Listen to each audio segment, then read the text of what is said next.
Hello everybody and welcome back to Talking to the Void. Happy Friday the 13th. I am going to try to keep on schedule with releasing extra videos whenever there is a Friday the 13th. I'm pretty sure that I missed at least one over the course of having had this channel, but I'm going to try really hard to not do that because I like having Friday the 13th videos because I like Friday the 13th because spooky. But anyway. Welcome back to Talking to the Void. I'm your friendly neighborhood host, and today we'll be discussing DNF-ing. For those of you who may not know, DNF stands for Did Not Finish, and in my view, at least, it seems to be a bit of a taboo topic when it comes to discussing media. In fact, I rarely hear people frankly discussing things that they've DNF'd and why they DNF'd them. So I'm here to fill that specific ecological niche in the media analysis environment. I'd like to start by saying that my opinions on DNFing have changed over the years.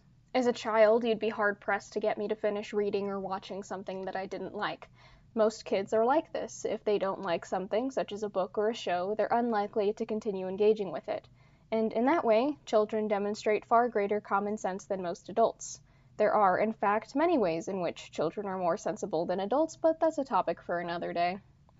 My views on DNFing pulled a violent 180 in my high school years and even into college. I think in part that this is due to my suffering through multiple volumes of the most uninspired, self-righteous, pretentious dross calling itself quote-unquote philosophy or quote-unquote great literature written by allegedly quote-unquote great thinkers.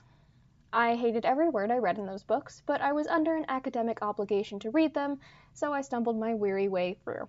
I think that in my bitterness over this unfortunate reading experience, I developed a kind of martyr-like, moralistic attitude towards finishing books. That is, no matter how crappy the book, I felt I had some kind of moral obligation to see it through to the end.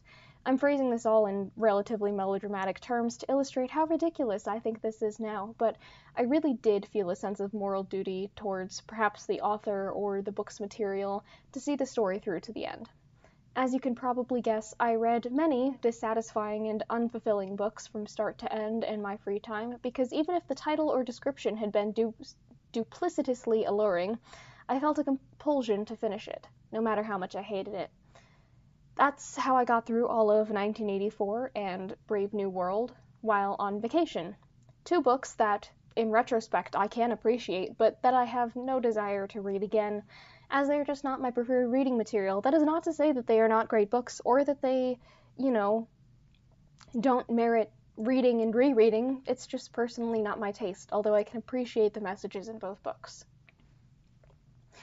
At this point, I would like to add that my DNFing, or rather lack thereof, of media was not exclusive to books. It included shows, movies, videos, and even sometimes music. Any form of consumable media was subject to my puritanical devotion until about 2 or so years ago. It was not until recently that I finally reached the inevitable exhausted epiphany that not all media is worth my time. Life is short, we never know how long we have, and so why would I waste my precious time on something that I don't even enjoy and that does not serve any other purpose? And ever since, I have sometimes gleefully, sometimes regretfully, DNF'd things left and right. So what are some things I've DNF'd? One example that stands out to me was my DNFing of Sylvia Plath's The Bell Jar. I had heard mention of it several times and had finally read a quick synopsis of the book, and it intrigued me, so I borrowed it from the library and began to read. I will admit that Sylvia Plath was a talented writer. Her way with words is clever, and she finds unexpected but startlingly accurate ways to describe things. Having struggled her whole life, Plath renders a detailed yet desolate portrait of a young woman's descent into the trenches of mental illness.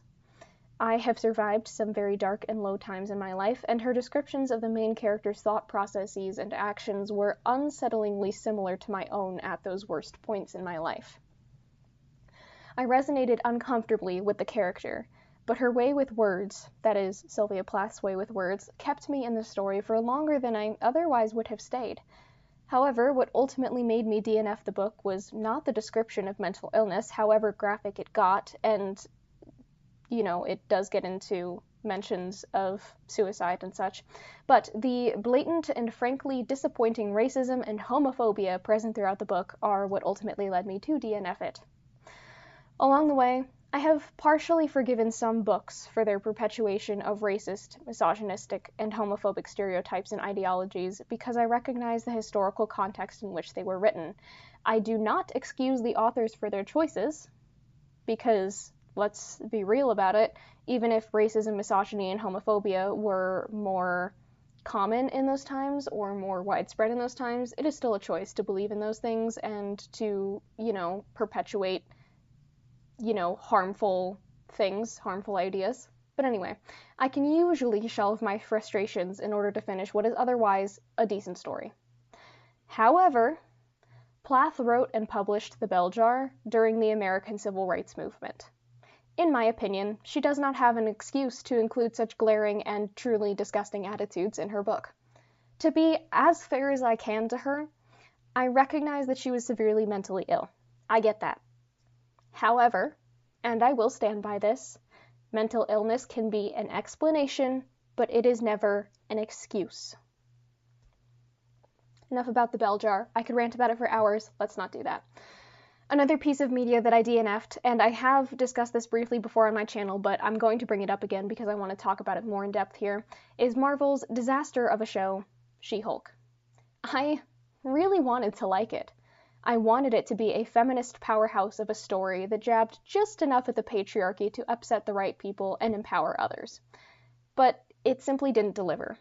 I had hoped that the story would focus on the main character finding her power, discovering her worth, and helping make the world a better place.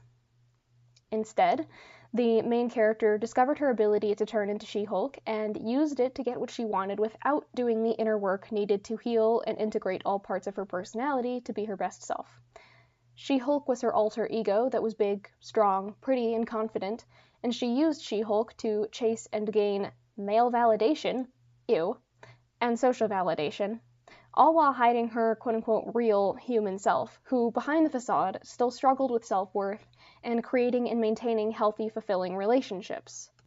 What was meant to undoubtedly be a female power trip narrative became all about changing yourself to become more likable without focusing on doing the real, difficult human work to learn to love yourself unconditionally and be your own biggest supporter. Now you might be thinking, how can you say this if you haven't watched the whole thing? After all, you said you DNF'd it. Because, my dear viewers, I did not need to. I got the synopsis from the internet, and that was all I needed. Although I did not see it, I know from many sources that the last episode of She-Hulk was basically all about the main character breaking the fourth wall and demanding that the writers change her story. And my other frustrations about the narrative aside, I'm sorry, what?